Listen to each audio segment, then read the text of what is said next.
Sharks, the ocean's apex predators, instill fear in many beachgoers. However, contrary to popular belief, shark attacks are exceedingly rare. These marine creatures possess the capability to consume humans, yet they seldom do, indicating that we are not their preferred prey. Nonetheless, prudence is advisable when venturing into their domain. Heeding safety precautions such as avoiding peak hunting times like dawn and dusk and steering clear of schools of fish, especially if they exhibit erratic behavior, can significantly reduce the already minuscule risk of a shark encounter.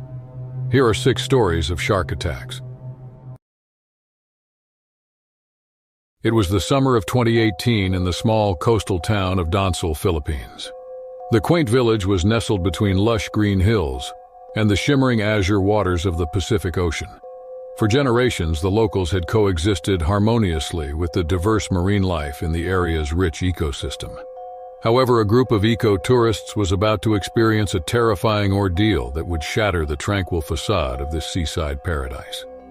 Quintin Delgado, a renowned marine biologist, organized the tour to raise awareness about preserving the delicate balance of the local marine environment. Among the participants were Zarina Villanueva, a passionate environmentalist, and her husband, Javier Reyes, an amateur photographer eager to capture the wonders of the underwater world. The tour group boarded the Casiana, a sturdy yet weathered fishing vessel captained by the grizzled local Thomas Alvarez. His first mate, the young and energetic Maricel Santos, ensured all safety protocols were in place. The plan was to embark on a diving expedition to observe the magnificent whale sharks that frequented the waters off the coast of Donsol. As the Casiana set sail, the tourists' excited chatter filled the air. Quintin briefed them on the importance of maintaining a respectful distance from the gentle giants, emphasizing that their presence should not disrupt the sharks' natural behavior. With their diving gear in order and anticipation brewing, the group eagerly awaited their first encounter with the majestic creatures. After an hour, Tomas skillfully maneuvered the boat to a spot renowned for whale shark sightings. The crystal-clear waters offered excellent visibility, and the tourists eagerly donned their diving gear. One by one, they slipped beneath the surface, their eyes wide with wonder as they caught their first glimpses of the massive spotted sharks gliding gracefully through the azure expanse. For a while, the experience was nothing short of breathtaking. The whale sharks, seemingly unperturbed by the divers' presence, continued their serene dance through the vibrant coral gardens. Her heart swelling with joy, Zarina gestured excitedly to Javier, who eagerly snapped away with his camera, capturing the majestic creatures in their natural habitat. However, their blissful reverie was shattered when a sudden jarring noise reverberated through the water. The anchored Casiana had drifted dangerously close to a treacherous reef, and the anchor chain had become entangled in the sharp coral formations. Tomas and Maricel, realizing the gravity of the situation, immediately signaled for the divers to resurface. As the group hastily ascended, a sense of unease settled over them. The commotion caused by the struggling vessel had attracted the attention of a different kind of shark, one far more menacing than the gentle whale sharks they had been observing. Quintin's experienced eye immediately recognized the telltale silhouettes of oceanic white-tip sharks, their sleek bodies cutting through the water with predatory grace. These apex predators, known for their aggressive nature, had likely been drawn to the area by the thrashing of the anchor chain and the disturbance it had caused. With the divers safely back on board, Tomas and Maricel worked feverishly to free the anchor, their efforts punctuated by the ominous circling of the white-tip sharks. The tourists huddled together, their hearts pounding as they watched the sharks increasingly agitated by the ongoing disturbance. Zarina clutched Javier's hand, her knuckles turning white with fear. She whispered to Javier, her voice trembling. Quintin, his brow furrowed with concern, addressed the group. He urged them to remain calm. These sharks were highly territorial and had been drawn to the area by the noise and movement. Their best course of action was to stay as still and quiet as possible, until they could free the anchor and get the boat moving again. It was easier said than done as the sharks' circling grew tighter and more menacing with each passing minute. The tourists could feel the tension in the air, thick enough to cut with a knife. Tomas and Maricel redoubled their efforts, their muscles straining against the stubborn anchor chain. Finally, with a tremendous heave, The anchor broke free, and the Cassiana lurched forward, propelled by the powerful currents. Relief washed over the group as the white-tip sharks fell behind, their interest waning as the disturbance subsided. However, their respite was short-lived. The propeller churned the waters as the Cassiana gained speed, kicking up a heated trail of bubbles and vibrations. To the sharks, this new disturbance was an irresistible lure, and they gave chase, their sleek bodies cutting through the water with terrifying speed. The tourists watched in horror as the first white-tip shark closed in, its mighty jaws snapping mere feet away from the stern of the boat. Maricel uttered a terrified shriek, her hands flying to her mouth in shock. Quentin, his mind racing, turned to Thomas. He urged Thomas that they needed to cut the engine and let the current carry them away from the sharks. The vibrations and noise only attracted them further. Thomas nodded grimly, his weathered face etched with concern. He killed the engine, and the Cassiana drifted silently. The only sound, the gentle lapping of waves against the hull. For a moment it seemed as though the plan had worked. The sharks fell back, their interest seemingly waning. But then, one particularly bold white-tip surged forward, its mighty jaws clamping down on the wooden gunwale, splintering the wood with a sickening crunch. The tourists recoiled in terror, their screams piercing the air. Javier, his camera forgotten, clutched Zarina protectively to his chest, his eyes wide with fear. Quentin, his heart pounding, knew they had to act quickly. They needed a diversion to draw the sharks away from the boat. Without hesitation, the grizzled captain grabbed the bucket of fish guts and began tossing handfuls into the water, creating a trail that led away from the boat. The sharks, their predatory instincts piqued, immediately gave chase, their sleek bodies disappearing into the depths in pursuit of the tantalizing scent. For a brief moment, the group breathed a collective sigh of relief. However, their respite was short-lived. As the last chum dissipated, the sharks began to circle back, their hunger unsated. This time, they were joined by even more white-tips, drawn to the area by the promise of an easy meal. The tourists huddled together, their faces etched with fear as the sharks closed in again. Tomas was already working on the ignition. The engine sputtered and the Cassiana lurched forward, cutting through the water with renewed speed. Time seemed to slow as one of the shark's gaping maw descended, its razor-sharp teeth glinting in the sunlight. Maricel screamed, her hands flying to her face in terror. But at the last moment, a stroke of luck intervened. The shark's trajectory was slightly off, and instead of clamping down on the boat, its jaws closed around the trailing anchor chain. The shark thrashed violently, its powerful body twisting and writhing as it struggled to free itself from the unyielding metal links. The Cassiana surged forward, putting distance between itself and the enraged shark. As the minutes ticked by, the white tips gradually fell behind, their interest waning as the boat reached the safety of the shallower waters near the shore. The tourists disembarked on shaky legs, their faces ashen, and their bodies trembling from the harrowing ordeal they had just endured. Zarina clung to Javier, her eyes wide and haunted, while Quentin and the rest of the group huddled together, drawing strength from their shared survival. Tomas finally broke the silence, his gruff voice tinged with relief. He chuckled, though his laughter held a nervous edge as he claimed the ordeal was close. Quentin nodded solemnly, his brow furrowed with concern, and murmured that they were fortunate to make it back in one piece. Maricel, still visibly shaken, let out a shuddering breath. She whispered that she had never seen anything like that, as the sharks were relentless.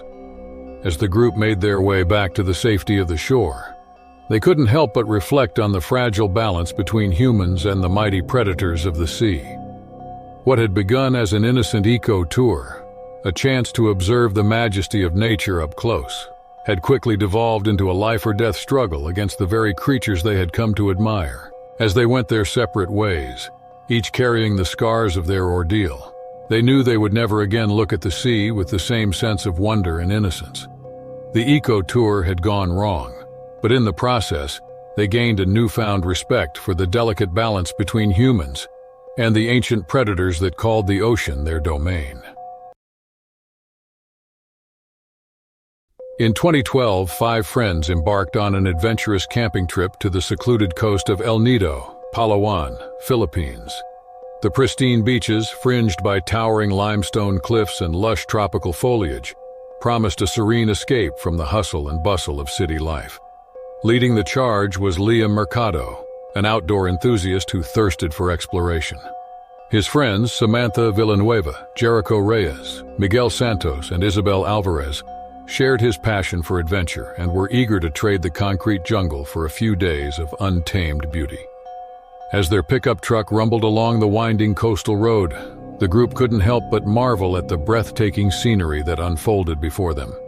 The azure waters of the West Philippine Sea sparkled invitingly, while the white sandy beaches seemed to beckon them towards a tranquil paradise. After a 2-hour drive, they finally reached their destination, a remote cove tucked away from the well-trodden tourist spots. Liam had stumbled upon this hidden gem during a previous hiking expedition and couldn't wait to share its beauty with his friends. They quickly set up their tents, assembling a cozy base camp amidst the swaying palm trees. The waves gently lapping against the shore provided a soothing backdrop to their laughter and banter as they unpacked their supplies. The first day was spent lounging on the beach, soaking up the warm tropical sun, and swimming in the crystal-clear waters. Jericho, a self-proclaimed adrenaline junkie, even managed to convince the group to try their hand at cliff jumping from the nearby limestone formations. As the sun began to dip towards the horizon, painting the sky in brilliant hues of orange and pink, Samantha noticed something peculiar.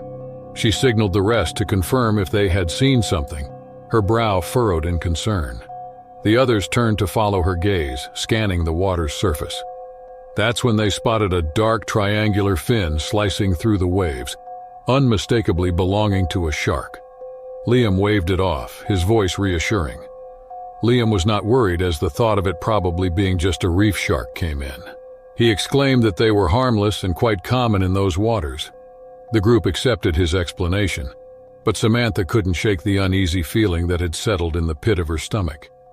As night fell, they gathered around the crackling campfire, roasting marshmallows and swapping stories, the earlier sighting of the shark temporarily forgotten. A natural storyteller, Miguel regaled them with tales of his previous camping adventures, his animated gestures casting flickering shadows across their faces. It wasn't until the following morning that the true gravity of their situation became apparent. Isabel had woken early, drawn to the tranquil waters by the promise of a refreshing morning swim. As she waded into the shallows, her eyes widened in shock at the sight before her. Dozens of sharks, their sleek bodies gliding effortlessly through the turquoise waters, patrolled the shoreline. Panic gripped her and she hurried back to the safety of the beach, her heart pounding in her chest. She cried, signaling them to wake up, her voice tinged with fear. There were sharks everywhere. The others sprang into action, their eyes widening as they took in the unsettling scene. The once peaceful cove had transformed into a veritable feeding ground, teeming with the unmistakable silhouettes of hungry sharks. Liam's face paled as he recognized the distinctive shape of the predators, blacktip reef sharks, known for their aggressive nature and territorial behavior. He muttered that it wasn't good, his mind racing to formulate a plan. They needed to return to the truck and leave there immediately. The group quickly packed up their belongings, their movements hurried and tense. Ever the daredevil, Jericho couldn't resist one last dip in the water, much to the others' dismay. As he waded out into the shallows, the sharks seemed to take notice, their sleek bodies drawing closer to the thrashing figure. Samantha watched in horror as one particularly bold specimen surged towards Jericho, its mighty jaws snapping shut mere inches from his leg. She screamed to Jericho, her voice shrill with terror. Thankfully, Jericho heeded her warning, scrambling back towards the safety of the beach, his face pale and his body trembling from the close call. With their supplies hastily packed and their nerves frayed, the group set off towards the narrow path that led back to their vehicle. Their footsteps hurried, and their eyes scanning the water's edge for any sign of the prowling sharks. The path wound along the coastline, hugging the rocky cliffs and offering little protection from the encroaching tide. As they rounded a particularly treacherous bend, Miguel's foot caught on a loose rock, sending him tumbling towards the water's edge. A black-tip shark materialized from the depths in a heartbeat, its mighty jaws clamping down on Miguel's outstretched leg. The sickening crunch of bone echoed across the cove as the shark thrashed violently, dragging the screaming Miguel deeper into the water. The others watched in horror, frozen in place by the gruesome scene unfolding before them.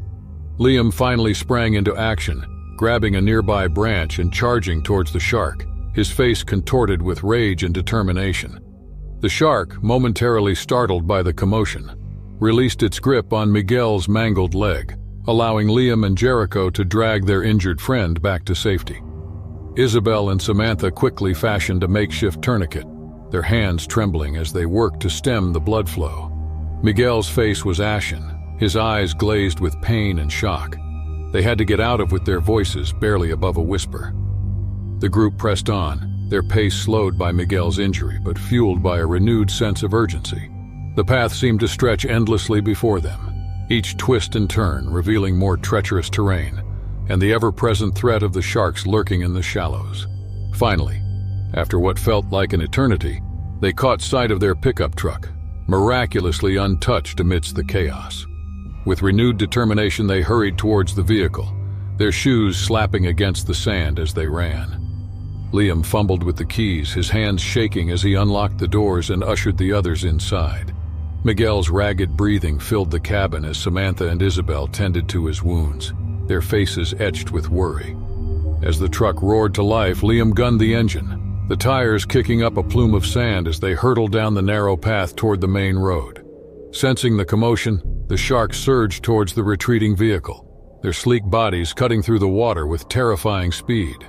Jericho watched in horror as one particularly tenacious black-tipped shark leaped from the water, its mighty jaws snapping shut mere inches from the rear window. Liam's knuckles turned white as he gripped the steering wheel, his foot flooring the accelerator. The truck lurched forward, careening around sharp bends and leaving the sharks in their wake. It wasn't until they reached the main coastal road that the group breathed a sigh of relief. Miguel's condition, however, remained critical, and they knew they needed to get him to a hospital as soon as possible. In the weeks and months that followed, the scars of their encounter would heal, but the memories would linger forever. Miguel, his leg permanently disfigured by the shark's vicious attack, found solace in the unwavering support of his friends. Later, the group remained inseparable, their bond forged in the crucible of their shared experience.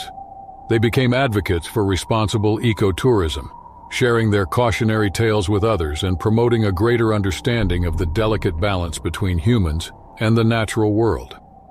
As the sun lay below the horizon, painting the sky in brilliant hues of orange and red, the group looked back on their harrowing ordeal with a newfound respect for nature's power and unpredictability.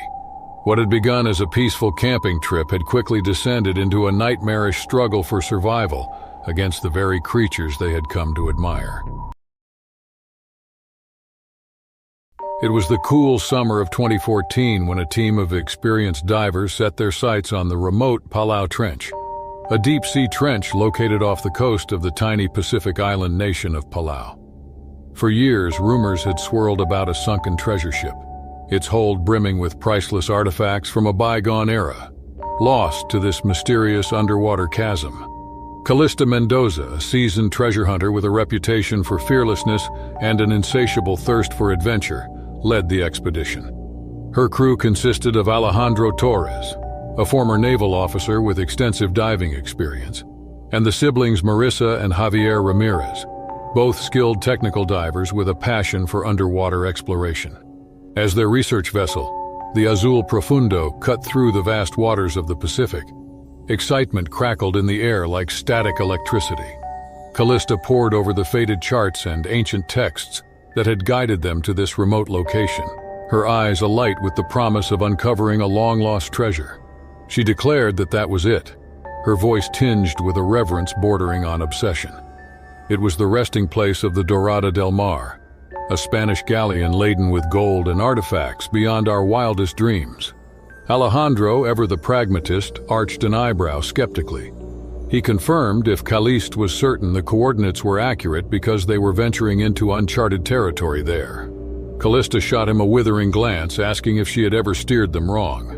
She let the question hang in the air, her conviction unwavering. The crew made final preparations as the Azul Profundo neared the designated coordinates.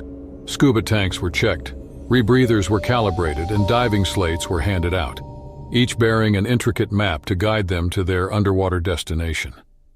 With a collective intake of breath, the divers submerged into the inky depths, their powerful dive lights cutting through the perpetual gloom that enveloped the trench.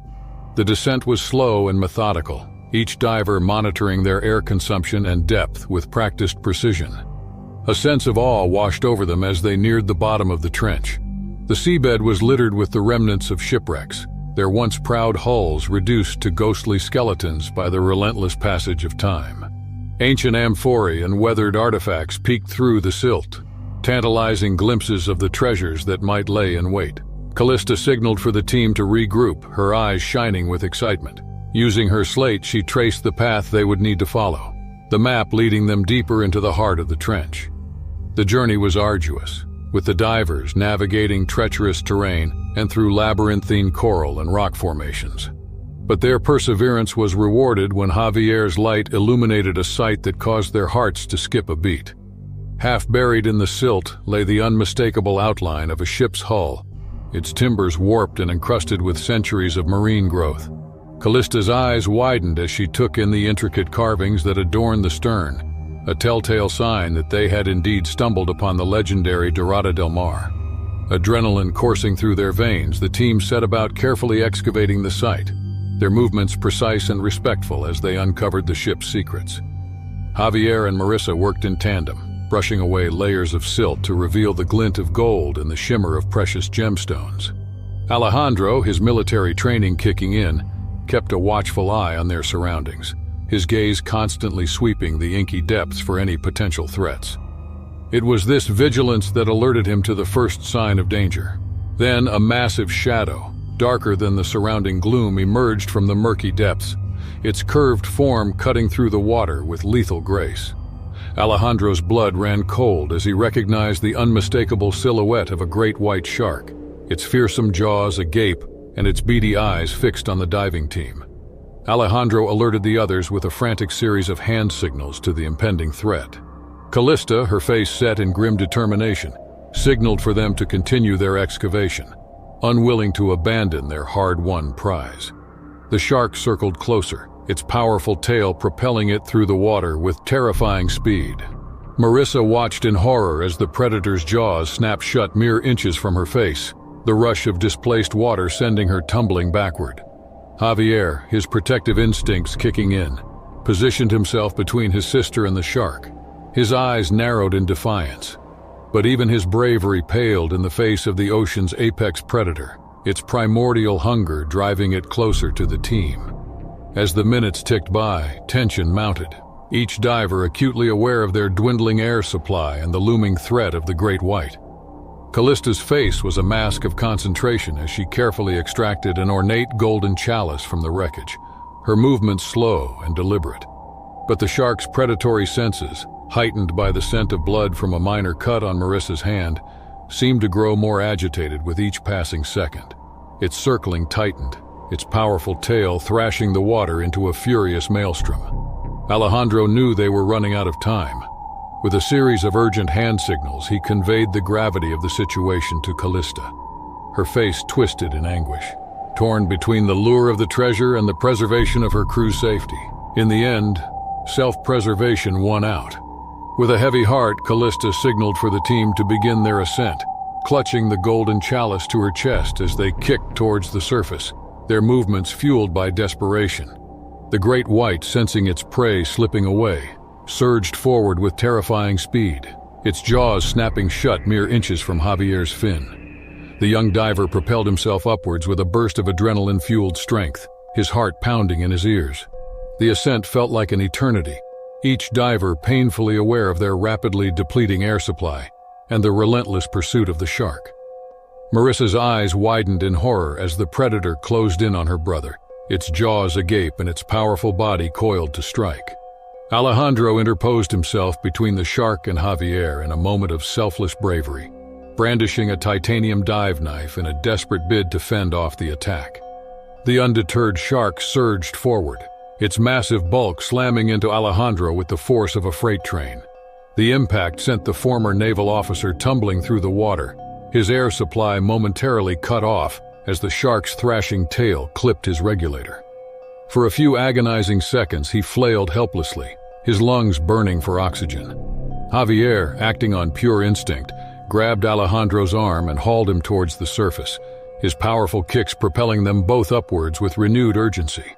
Marissa and Callista followed close behind, their faces etched with fear and determination. Finally, after an eternity, they breached the surface, their gasping breaths filling the air with a symphony of relief. The great white denied its prey circled menacingly beneath them, its dorsal fin cutting through the water like a razor's edge. As the Azul Profundo's crew hauled them on board, the divers collapsed onto the deck, their bodies trembling with the lingering adrenaline rush of their harrowing encounter. Alejandro, his face pale and his eyes haunted, clutched the titanium dive knife that had saved his life, its blade bent and scarred from the shark's powerful jaws. Later on, the team found themselves grappling with the aftermath of their brush with death. As for the legendary Dorada del Mar, its secrets would remain largely undisturbed, save for the ornate golden chalice that now resided in a museum, a silent testament to the perils and wonders that awaited those daring enough to venture into the depths unknown. The underwater treasure hunt had been a harsh reminder of the fragility of life and the unforgiving nature of the ocean's depths. For the divers, it had been a baptism by fire, a crucible that had forged them into wiser, more cautious explorers of the underwater realm. As they looked back on that fateful expedition, they couldn't help but feel a profound sense of gratitude, not for the treasure they had recovered, but for the ultimate prize, their lives, snatched from the jaws of death by sheer force of will, and the unbreakable bonds of friendship and camaraderie. In 2009, a private charter plane flying over the remote Cook Islands in the South Pacific encountered severe turbulence and storms as it traversed the vast open waters between French Polynesia and Samoa. On board were Zethrid Melik, a wealthy businessman, his wife Giotica and their teenage son Chakor, Marvik Siraj, Zethrid's assistant, Inaya Devi, a family friend, and Elian Cruz, the pilot. Despite Elian's efforts, the plane lost altitude rapidly and crashed into the open ocean. After inflating a life raft and rowing to shore, the 6 survivors were stranded on a remote, uninhabited island. With limited supplies salvaged from the wreckage, they quickly realized the dire nature of their situation. Food and fresh water were scarce, and they had no means of signaling for rescue. Zethrid determined their best hope was to fish from the island's shoreline, using makeshift equipment crafted from the plane's debris.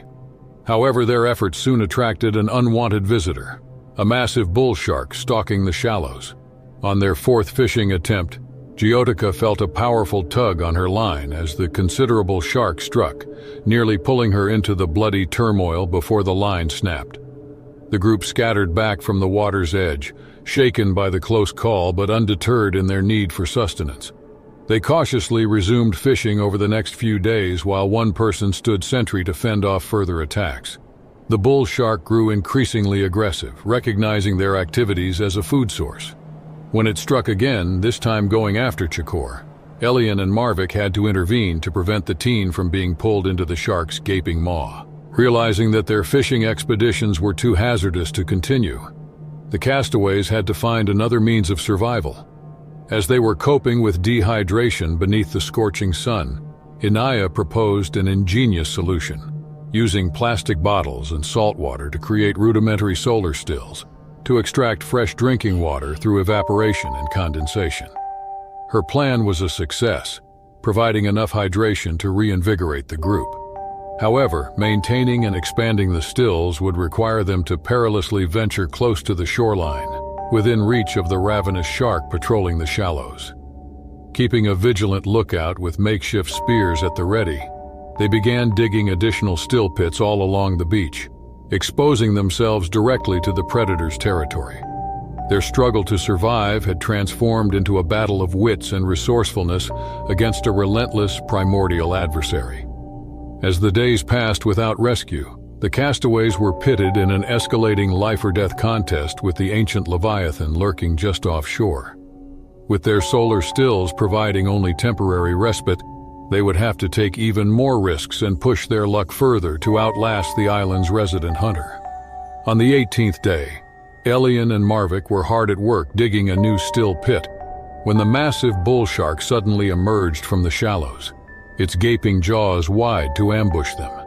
Acting quickly, Zethrid grabbed one of the sharpened spears and plunged it into the shark's mouth as it lunged.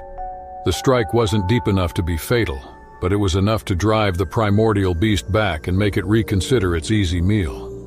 From then on, the castaways' makeshift defensive tactics kept the vengeful shark at bay while maintaining their still operations.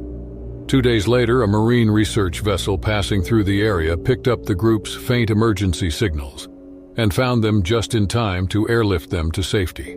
Though deeply shaken, the island survivors had outwitted and outlasted one of nature's most formidable predators through their perseverance and ingenuity. In the aftermath, the Melek family used their wealth and influence to champion shark conservation efforts and fund further research into sustainable marine ecosystems. Their harrowing ordeal reminded us that despite our capabilities, humanity will always be humbled by nature's incredible, inscrutable forces when we encroach on their territory. In 2013, the remote Isla del Coco, a national park located approximately 300 miles off the Pacific coast of Costa Rica, served as a protected marine sanctuary teeming with abundant sea life, including multiple species of sharks thriving in its temperate waters. The remote, uninhabited islands had been designated a UNESCO World Heritage Site due to their incredible biodiversity and efforts to protect the endangered Galapagos, white-tip reef and whale sharks that congregated there. A group of American tourists had booked an eco-tour to snorkel and scuba dive amid the vibrant coral reefs surrounding Isla del Coco. Among them was Calvin Davenport, a high school science teacher passionate about marine biology. On the second day of their excursion, the tourists were enjoying the warm waters in a relatively shallow inlet, enthralled by the schools of colorful fish darting between the swaying kelp fronds. But their tranquility was shattered when a deckhand on the dive boat began frantically waving and shouting for them to return to the ship immediately. Jeffrey Takata, the seasoned park ranger accompanying the tour, felt his blood run cold when the reason for the alarm became clear: cloudy trails of blood roiling up from the reef below. In a blind panic, the snorkelers thrashed towards the ladder, hauling themselves over the gunnels, but one tourist was not so fortunate. As the boat's crew pulled the last straggler, Claire O'Malley, onto the dive platform, they gasped in horror. Where her right leg had been was nothing but a frothing stump of torn flesh and protruding bone. An abnormally large great white shark, well over 15 feet long, had ambushed the woman, shearing off her limb with a catastrophic chomp before disappearing into the depths, potentially to counterattack. Thanks to the quick efforts of Calvin, who happened to be an experienced EMT, Claire was stabilized long enough to evacuate via helicopter to a hospital on the mainland. However, she would remain in intensive care, having lost over half her blood from the traumatic amputation.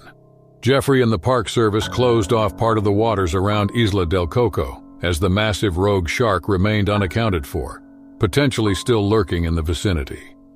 They brought in Socorro Castillo, a renowned ichthyologist, to try and unravel the mystery behind the great white's extremely uncharacteristic hunting behavior. Great whites were present in moderate numbers in the marine sanctuary, but they rarely ventured into the shallow reef areas to hunt, preferring to cruise the deeper ocean outskirts. And an attack of such sizable proportions on a human was virtually unheard of, especially without being provoked. As Socorro analyzed environmental data collected by the research staff, a potential pattern emerged. Detectable levels of toxic runoff from agriculture and manufacturing on the mainland had appeared in the currents, particularly in the area where the attack occurred. She theorized that pollution and human activity may have driven the shark into a confused frenzy, causing it to view the swimmers as prey, rather than avoiding them as typical great white behavior dictates. If her hypothesis was correct, the great white could strike again at any moment, putting any human activity in the waters at extreme risk. Socorro urged Jeffrey and the rangers to evacuate personnel from the sanctuary until the rogue shark could be located and neutralized. However, the park warden bristled at the idea of closing off the sanctuary and interrupting their vital conservation and research operations for a prolonged period. He contended they had enough security measures to mitigate the risk while safely conducting their work. The tension came to a head when the rogue great white savagely killed a park ranger conducting underwater surveys. Jolted by this latest fatality, Jeffrey authorized a full-scale hunt to eradicate the threat once and for all, looking to Socorro for guidance. She warned eliminating the great white would be daunting and futile if the core issues of contamination and human disturbance weren't addressed. But she realized Jeffrey's duty was protecting human life. Steeling themselves, the pair embarked on an unorthodox hunt, using every tactic to interact with the predator in its territory. After several close calls, they realized the only solution was capturing the great white alive and relocating it to an isolated sanctuary away from humans. Though immensely challenging, it was a chance to preserve the fragile balance between species and humble humanity's role in the undersea realm. With persistence and daring, they eventually succeeded, restoring safety to the marine paradise through their courageous actions. In the aftermath, strict environmental regulations were enacted to curtail toxic runoff near the marine sanctuary. Jeffrey and Socorro's harrowing ordeal also fostered greater awareness of the need to respect the natural habitats of apex predators like great whites. The sanctuary flourished as an ecological wonder, a powerful reminder of the importance of conservation and coexistence with nature's most awe-inspiring creatures. It was a crisp autumn morning in 2011 when Zosha Kamuri, one of the most experienced cave rescue divers in the Florida Keys, received an emergency call that would test the limits of her bravery and skills. A lone spear fisherman, Handon Khalil, had failed to resurface from the treacherous underwater cave system in the marine sanctuary waters off the coast of Key Largo in the upper Florida Keys. Zosha and her team quickly gathered their specialized gear and sped to the remote cave. The cave entrance opened beneath the surface, requiring a complex, staged decompression descent through the narrow lava tube. Visibility was poor, as the cave's waters were thick with planktonic blooms, and silt kicked up from previous diving activity. As Zosha made her way deeper into the lightless labyrinth, she picked up Handon's faint distress signals on her locator equipment. The fisherman had become entangled in his line amid a dense thicket of ancient stalactites and stalagmites in one of the cave's innermost chambers. She could hear his panicked breathing over the communications link as his air supply dwindled critically low. Zosha increased her pace, pulling herself hand over hand along the guideline, her high-powered lamps cutting through the inky void. That's when she saw a massive creature drifting through the shadows ahead. It was quickly 15 feet long and decidedly not the docile reef sharks occasionally spotted within the area. The unmistakable silhouette, elongated snout, and distinct dorsal fin told her it was an adult great white shark. White sharks were scarce in these waters, and Zosha's blood went cold when she realized this alpha predator may have taken up residence inside the cave system, with a trapped human providing the perfect lure. She signaled Handon to cease all movement and went breathlessly still, watching the great white's every twitch. The shark seemed to sense her presence, languidly approaching with methodical precision, its obsidian eyes piercing her. Zosha reached for her shark billy stick, a defensive weapon to drive off an attack if needed. A cloud of silt billowed up as something shifted behind the great white, briefly obscuring its position. Zosha's heart leaped into her throat when it cleared. 2 more sharks had joined the first, swimming in tandem. She was surrounded by a pack of aggressive hunters closing in on her and their prey. Her safety training urged her to abandon the rescue attempt in the face of such extreme peril. But with Handon's fading life signs still registering, her determination kicked in. Shoving her fear aside, Zosha pushed forward towards the entangled fisherman. She had inches to spare as the trio of great whites began circling tighter, swimming figure eights around them. Their pointed snouts and rows of serrated teeth emerged from the gloom, almost close enough to graze her suit. Finally reaching Handon's position, Zosha rapidly untangled the fishing line from the stalagmites and secured him to her safety leash. His tank was nearly depleted from struggling in a futile panic. As the menacing shapes of the great whites drew closer, Zosha decided to activate the emergency heat marker. The searing flash momentarily disoriented the sharks, causing them to flinch and retreat. buying her a precious head start. Not wasting her narrow window of opportunity, Zosha kicked into high gear, using her powerful fins to propel herself and hand and back down the guideline towards the exit as swiftly as possible. The great whites gave furious pursuit, jaws gaping hungrily mere feet behind. She armed her shark billy and prepared for a confrontation. But as they approached the final bottleneck entrance to the caves, the sharks inexplicably broke off their attack, vanishing back into the blackness from which they came. Zosha didn't wait to discover their motivation, continuing and bursting through the surface into the open ocean. Gasping for air, she looked down at Handon, who was already beginning to regain consciousness. Though shaken to her core, Zosha had conquered one of the most extreme tests of her diving career through her bravery, skill, and unwavering commitment to the rescue ethos, trading one life for another no matter what monsters may lurk in the darkness.